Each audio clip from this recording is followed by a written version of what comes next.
तो आदाब, नमस्कार, गुड इवनिंग, सत श्रीकाल। एक बार फिर आप तमाम लोगों का स्वागत है क्राइम तक की कहानी के इस एपिसोड में। उम्मीद है पूरी फैमिली अच्छी होगी, अपना और अपनों का ख्याल रख रही होगी। नींद क्या है? थोड़ी देर की मौत। और मौत क्या है? तमाम उम्र की नींद। जब वो थोड़ी देर के लिए मरता यानी कि नींद में होता, तब उसे लगता कि पता नहीं कहीं ये तमाम उम्र के लिए तो नहीं सो गया। हर बार जब भी उसकी आंखें लगती, वो इसी कश्मकश में, इसी डर के साए में जीती कि पता नहीं अब वो उठ पाएगा कि नहीं उठेगा, पता नहीं उसकी नींद टूट पाएगी कि नहीं टूटेगी। और फिर जब उसकी आंख खुलती, उसका चेहरा खिलता, उसकी ज़िंदगी में फिर से खुशियां, तमाम उम्मीदें लौट आती। लेकिन ये थोड़ी देर की नींद और तमाम उम्र की नींद के बीच की ये जंग जारी थी और पूरे 6 महीने तक वो इसी जंग के साए तले जीती रही। और फिर एक रोज़ यूँ हुआ कि वो सोया, लेकिन इस बार नींद नहीं थी, थोड़ी देर की मौत नहीं थी, बल्कि मौत थी, क्योंकि वो तमाम उम्र के लिए सो चुका था। ये कहानी 36 साल के विवेक की है और ये कहानी 32 साल की सृजना की है। दोनों हमारे पड़ोसी देश नेपाल के रहने वाले। 19 दिसंबर, 6 दिन पहले एक विवेक की मौत हुई जिसे शायद दुनिया जानती भी नहीं। कुछ लोग जो सोशल मीडिया पर विवेक और सृजना को फॉलो कर रहे थे, बस उन्हीं हजारों लोगों को उनकी कहानियां मालूम थी। लेकिन विवेक की मौत के बाद पूरी दुनिया में इन दोनों की बातें हो रही हैं। लोग आजकल सोशल मीडिया पर पता नहीं क्या क्या डालते हैं, सब कुछ डालते हैं, हर छोटी छोटी चीज़ें, जिंदगी से जुड़ी हुई हर बात। लेकिन कमाल का ये कपल था जिसने अपनी ज़िंदगी की सारी खुशियों को अपने दोस्तों के साथ सोशल मीडिया और ख़ास तौर पर इंस्टाग्राम के ज़रिए शेयर किया। और फिर जब ज़िंदगी में मुश्किल वक्त आया, जब ज़िंदगी हाथ से फिसलने लगी, और सबसे बड़ी तकलीफ़ ये कि मरना तो हर एक को है, जो भी इस दुनिया में आया उसे एक दिन जाना है। लेकिन तकलीफ़ तब होती है जब एक सामने वाले को पता होता है कि उसके पास कितना वक्त है, कितने वक्त के अंदर वो मर जाएगा और कितने वक्त और उसके पास ज़िंदगी बची है। और ये कड़वा सच जानने के बावजूद उन दोनों ने एक फ़ैसला किया कि जो भी होगा आने वाले 6 महीनों में, अगले 6 महीनों में, उन 6 महीनों की हर छोटी छोटी चीज़ें भी वो अपने दोस्तों और दुनिया के साथ शेयर करेंगे। उन्होंने अपने गम, अपनी तकलीफ़, अपने दर्द, इन तमाम चीज़ों को भी एक जीने का ज़रिया बना लिया। और इसके बाद लोगों से शेयर करना शुरू किया अपने दुख को, अपने गम को। और ये करते करते 6 महीने गुजरे और 19 दिसंबर को कहानी ख़त्म हो गई। 10 साल पुरानी एक छोटी सी लव स्टोरी जिसका एक अफसोसनाक अंत, एक पति पत्नी के रिश्ते के बीच की ये कहानी, एक लवर की ये कहानी, एक आशिक और माशूक की कहानी, एक केयरिंग वाइफ की कहानी, एक प्यार करने वाले पति की कहानी, 2 दिलों के बीच की ये कहानी। और उन 2 दिलों के बीच जब एक बीमार दिमाग आया तो कैसे इस कहानी में एक का हाथ दूसरे से छूट गया, उसकी कहानी। कुछ वक्त पहले तक मुझ समेत तमाम मीडिया में, सोशल मीडिया में लोग अतुल की बात कर रहे थे, अतुल के साथ निकिता की बात कर रहे थे।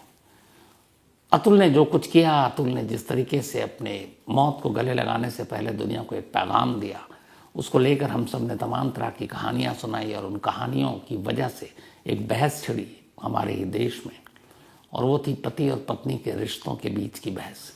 पति और पत्नी के बीच पनपते रिश्तों में आई कड़वाहट, और उस कड़वाहट की वजह से कोई सद तक आगे बढ़ जाए कि अपनी जान ले ले, उसकी बहस। पति को ज़्यादा कानून फेवर करता है या पत्नी को ज़्यादा, उसकी बहस। और उसी बहस के बीच में बड़ी खामोशी से एक खामोश और उदास स्टोरी आई है। विवेक और सृजना की। नेपाल के रहने वाले विवेक और सृजना, नेपाल में एक जगह है, नेपाल एक फुटबॉल प्रेमी देश है। नेपाल की टीम फुटबॉल काफ़ी अच्छा खेलती भी है, कोशिश करती है आगे जाने की। अब क्रिकेट शुरू हुआ वहाँ। तो वहीं एक जगह है धारण नेपाल में, इसे सिटी ऑफ फुटबॉल भी कहते हैं और इसको मिनी ब्राज़ील भी कहते हैं, क्योंकि ब्राज़ील भी फुटबॉल का एक महान देश है। इसी धारण में विवेक का जन्म होता है 1988 में, 1988 में। एक भाई विवेक का, माँ बाप, घर खुशहाल, सब कुछ ठीक ठाक। बचपन से ही विवेक को सितारों की दुनिया के रहस्य को जानने का शौक था और धीरे धीरे जब बड़ा हुआ तो उसने कहा क्यों ना करियर भी इसी में बनाया जाए। तो सितारों को समझने के लिए एस्ट्रोनॉमी की पढ़ाई करनी होती है, उसने कहा उसी की पढ़ाई करेंगे। फिजिक्स में उसकी दिलचस्पी थी। इसी दिलचस्पी और अपने सपनों को उड़ान देने के लिए उसने धारण के एक स्कूल में दाखिला लिया। उसी स्कूल में एक रोज़ उसकी मुलाकात एक लड़की से होती है जो उसी धारण की थी। उसका नाम था सृजना। सृजना जूनियर थी, लेकिन स्कूल एक था, तो अक्सर ब्रेक में या फिर कैंटीन में या फंक्शन में दोनों की मुलाकात होती। दोनों का मिजाज एक जैसा, दोनों हंसमुख, दोनों ज़िंदगी के बारे में जिंदा दिली से बात करते। जल्दी दोनों को लगा कि एक दूसरे के लिए बने, तो दोस्ती हुई, फिर दोनों में प्यार हुआ। इसके बाद वो वहाँ से निकलकर कॉलेज पहुँचे, फिर दोनों का कॉलेज में साथ हुआ। करीब 10 साल तक दोनों के बीच में दोस्ती रही और इसी दौरान में प्यार का इजहार भी हो गया। फिर दोनों ने फैसला किया कि शादी करेंगे। 2020 में दोनों के घर वालों की मर्जी से इन दोनों की शादी हो गई। अब विवेक और सृजना पति पत्नी थे, जिंदगी खुशहाल थी। सोशल मीडिया का दौर आ चुका था, दोनों के शौक एक थे, तो अच्छे अच्छे मैसेजेस, इंसानियत की बातें, नेचर की बातें, सितारों की बातें, दोनों छोटी छोटी अपनी तमाम खुशियों को कैमरे में कैद कर उसे इंस्टाग्राम के ज़रिए अपने दोस्तों और दुनिया तक पहुंचाने का काम कर रहे थे, क्योंकि शौक मिलते थे। इसी दौरान में शादी के बाद अब वक्त आया अपना सपना पूरा करने का विवेक को, और सृजना को भी पता था कि विवेक का सपना और ड्रीम क्या है, और उसके हर सपने में वो उसके साथ रहने की कसम खा चुकी थी। तो विवेक ने अब आगे की पढ़ाई के लिए, एस्ट्रोनॉमी में पीएचडी करने के लिए अलग अलग जगहों को चुना, रिसर्च किया। आखिरकार अमेरिका के जॉर्जिया यूनिवर्सिटी में उसे दाखिला मिल गया। दाखिला मिलने के बाद अब वो अपनी पत्नी सृजना के साथ अमेरिका पहुंच जाता है। अमेरिका में जॉर्जिया में अब वो पढ़ाई कर रहा है। अब ये था कि आने वाले दिन बहुत अच्छे होंगे, सब कुछ ठीक था। इसी दौरान 2022 में अचानक एक रोज़ अमेरिका फ़ोन आता है और ख़बर ये थी कि विवेक की माँ की मौत हो गई थी। विवेक भागकर नेपाल आता, साथ में सृजना आती है। दोनों सारे अंतिम संस्कार और बाकी की रस्में निभाते हैं। कुछ दिन नेपाल में रहते हैं और इसी नेपाल में रहने के दौरान एक रोज़ विवेक को थोड़ी परेशानी होती है, सर में तेज़ दर्द होता है। डॉक्टर को दिखाता है, लगा मामूली चीज़ है, लेकिन ऐसा था नहीं। पता चला उसे ब्रेन ट्यूमर है और उस वक्त 3rd स्टेज में था। पैरों तले ज़मीन निकल गई। सृजना की शादी को भी मुश्किल से 2.5 साल हुए थे। फिर भी दोनों ने हिम्मत नहीं हारी। विवेक ने कहा कुछ नहीं होगा, मेडिकल बहुत तरक्की कर चुका है। दोनों वापस अमेरिका लौटते हैं। अमेरिका में बेहतरीन सर्जन और हॉस्पिटल से कांटेक्ट करते हैं। उसके बाद इलाज शुरू होता है, लेकिन धीरे धीरे वक्त बीतने के साथ बीमारी और गंभीर होती जाती है। 2 सर्जरी होती है। सृजना लगातार विवेक की ताकत बनकर उसके साथ खड़ी है। फिर आता है 2024 जून का महीना था। वो जून के महीने में एक खबर आती है, विवेक के छोटे भाई की मौत नेपाल में एक रोड एक्सीडेंट में हो जाती है। माँ की मौत से वैसे ही टूटा हुआ था, छोटे भाई की मौत, और इधर खुद अपने सर में मौत लेकर वो घूम रहा है। विवेक टूट जाता है, उसकी तबीयत और बिगड़ती है। डॉक्टर देखते हैं और फिर सृजना को बताते हैं कि अब कोई मेडिकल, कोई तरक्की, कोई साइंस काम नहीं आएगा।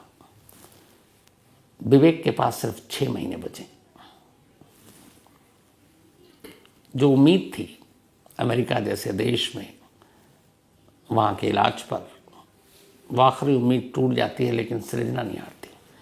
वो कहती है ऐसे कई करिश्मे देख चुकी हूँ जब डॉक्टर, तमाम लोग, दुनिया हाथ खड़े कर लेती है, लेकिन ऊपर वाला करिश्मा करता है। उसे लगा कि उसके प्यार में इतनी ताकत है कि वो विवेक को मौत के हाथ से खींच कर ले आएगी। डॉक्टर की बात सुनने के बावजूद सृजना टूटती नहीं है। पिछले 1.5 पौने 2 साल से जब से पता चला था, वो लगातार विवेक का सहारा बनी हुई थी, उसे ताकत देती थी। हॉस्पिटल लेकर खुद जाना, जो जो डॉक्टर कहता वो करना, हर ख़ास मौके पर, चाहे वो एनिवर्सरी हो, चाहे विवेक का बर्थडे हो। अभी लास्ट अगस्त में उसका बर्थडे था, 36वां बर्थडे। उसने उस बर्थडे को ही मनाया, उसे भी कैमरे में कैद किया, तस्वीरें सोशल मीडिया पर डाली, और उसकी हर बीमारी, हर चीज़, डॉक्टर का क्या कहना, वो भी सब शेयर कर रही है। और विवेक भी यही चाहता था, उसकी ख्वाहिश थी कि हर चीज़ दुनिया के साथ बांटो, चाहे खुशी हो या गम। ये सब कुछ चलता रहा। आखिरी 6 महीने डॉक्टर ने दे दिया था।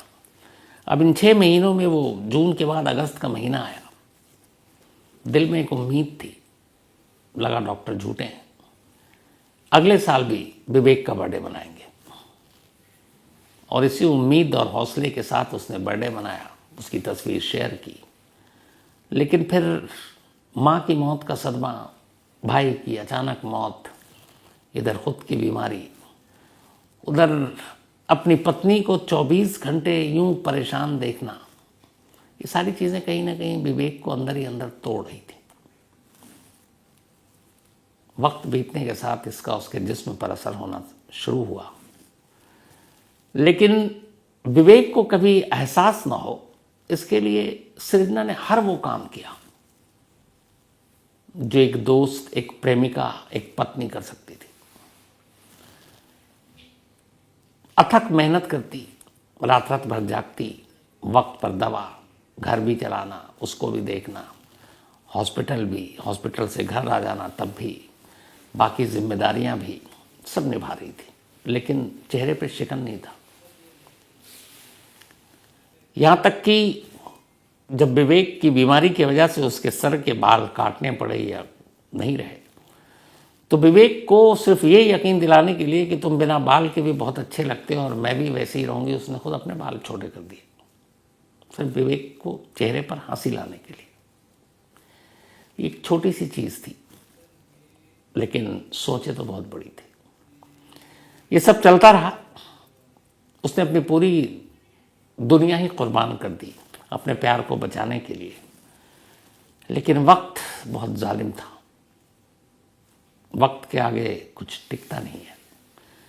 19 दिसंबर, यही वो तारीख थी जब सेहत लगातार गिर रही थी। बीच बीच में कई बार विवेक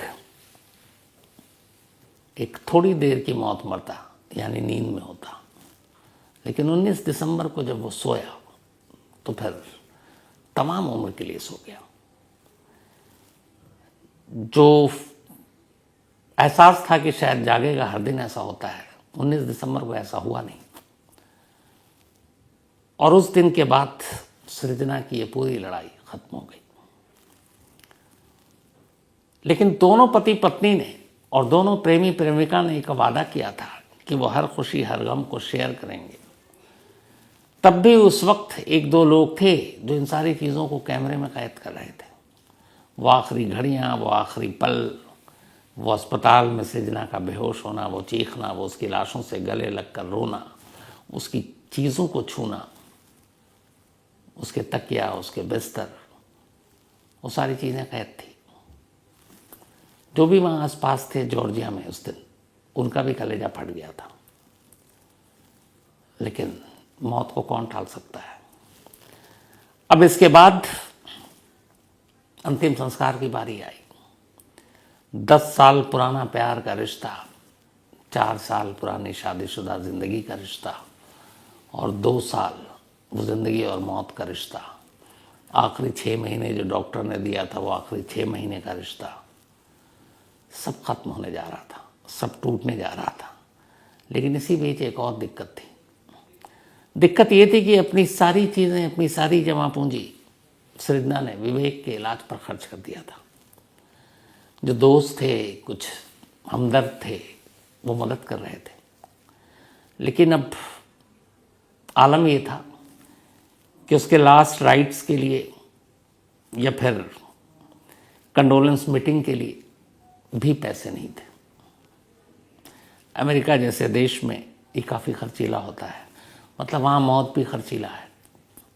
आपको चाहे अंतिम संस्कार आपको शमशान में करना हो या कब्रिस्तान में, महंगी कीमत होती है। तो कुछ लोग आए, कुछ हमदर्द आए, एक मुहिम चली गो फंड मी, और इस गो फंड मी के ज़रिए विवेक के लास्ट राइट्स और फिर प्रार्थना सभा के लिए जो खर्चा होना था उसके पैसे जमा किए गए। बहुत सारे लोगों ने मदद की। करीब $18,000 कलेक्ट हुआ और $18,000 से विवेक की अंतिम रस्म, सारी चीज़ें पूरी की गई। 19 दिसंबर के बाद आज 6 दिसंबर बीत चुका है, आज क्रिसमस है। पिछले साल जब क्रिसमस था तब विवेक और सृजना ने जो क्रिसमस मनाई, उससे पहले जो मनाई उसकी भी तमाम यादें रिकॉर्ड थी। लेकिन ये पिछले 10 सालों में पहला क्रिसमस है जब इनमें से एक तो है, दूसरा नहीं है। पूरी दुनिया और जितने भी लोग जानते हैं इस कहानी को, आज सृजना का नाम ले रहे हैं, तारीफ कर रहे हैं। जानते हैं वजह क्या है? वजह यह है कि एक शख्स, क्योंकि हम सब जानते हैं मौत तो लाजमी आना है, लेकिन हर जगह से दरवाज़ा बंद हो जाए, डॉक्टर भी ना कर दे, और वो अपनी पूरी ताकत से, अपनी पूरी इबादत के साथ उसे बचाने के लिए, उसके चेहरे पर खुशी लाने के लिए, उसे एक नई उम्मीद, नया हौसला दिलाने के लिए उसके साथ खड़ी हो, लगातार खड़ी हो। यहीं पे जो लोग अतुल और जो उसकी वाइफ की बातें कर रहे हैं और उसके बाद जो पति पत्नी के रिश्तों को लेकर बातें आ रही थी, ये एक कहानी समाज को उसका जवाब है। पूरी क्राइम तक फैमिली के साथ मैं यही दुआ करता हूँ कि विवेक तो नहीं रहा, उसकी आत्मा को ऊपर वाला शांति दे, लेकिन सृजना ने जो किया उसकी बाकी की ज़िंदगी अच्छी गुजरे, यादें उसके साथ रहें, लेकिन अब उसे कोई तकलीफ ना हो, यही दुआ है। तो कहानी में आज इतना ही, बल्कि इसे कहानी भी नहीं कहूँगा, आज इतना ही। अब आपसे मुलाकात होगी कल रात 9 बजे किसी और उसके साथ। तब तक अपना और अपनों का ख्याल रखिएगा। Thank you.